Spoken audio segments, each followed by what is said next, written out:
नाग कन्या अरुणाचल प्रदेश की लोक कथा।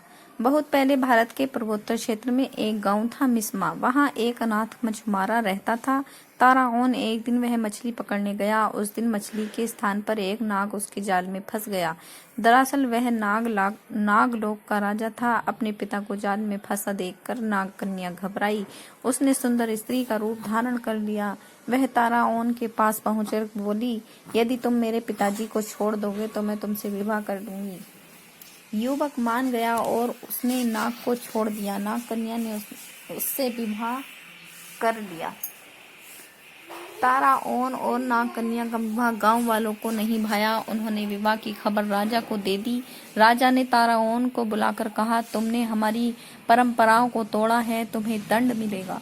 कल सुबह तुम्हारे और मेरे मुर्गे में लड़ाई होगी। जो हारेगा उसे गांव छोड़कर जाना होगा। युवक डर गया। उसने घर आकर सारी बातें पत्नी को बताई। नाग कन्या बोली, इसमें इतना डरने की क्या बात है, मैं अभी नागलोक से एक बलवान मुर्गा ले आती हूँ। यह कहकर वह नागलोक चली गई। कुछ देर बाद वह मुर्गा लेकर आ गई। दूसरे ही दिन राजा और युवक के मुर्गे आपस में भिड़ गए। नागलोक का मुर्गा अधिक बलवान था, इसलिए राजा का मुर्गा हार गया। परंतु वह बोला, ताराओन, इससे फैसला नहीं हो पाया। अतः कल सुबह जो टोकरी नदी को उल्टी दिशा में बहा देगा वही विजयी होगा। ताराओन के लिए लोहित नदी के बहाव को उल्टी दिशा में मोड़ना असंभव था। उसने यह बात नाग कन्या को बताई। उसने पति को ढांढस बंधाया, डरो नहीं, मेरे पिताजी तुम्हारी मदद करेंगे। वह अपने पिताजी के पास गई। नाग कन्या ने अपने पति की परेशानी बताई। पिता ने उसे सुंदर टोकरी दी। कहा, टोकरी को नदी में डालते ही धारा उल्टी दिशा में बहने लगेगी।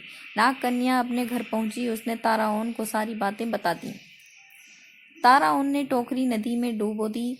इस पर तुरंत नदी का बहाव उलटकर राजा के महल तक पहुंच गया। ताराओन खुशी से झूम उठा। वह राजा से बोला, राजन, मैं जीत गया हूँ। शर्त के अनुसार आपको यह गांव छोड़कर चले जाना चाहिए। राजा कहाँ हार मानने वाला था। वह बोला, इस निर्णय को भी अंतिम नहीं माना जाएगा। अब हमें युद्ध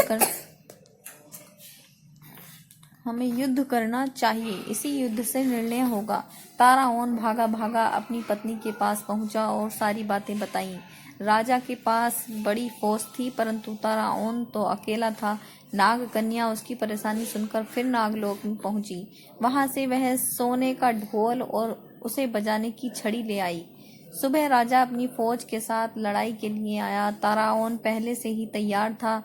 राजा और फौज को देखकर नाग कन्या ढोल बजाने लगी। ढोल की ढमढम सुनकर वृक्ष, जानवर, घास पत्ते आदि नाचने लगे। राजा और सैनिक भी हथियार फेंककर झूमने लगे।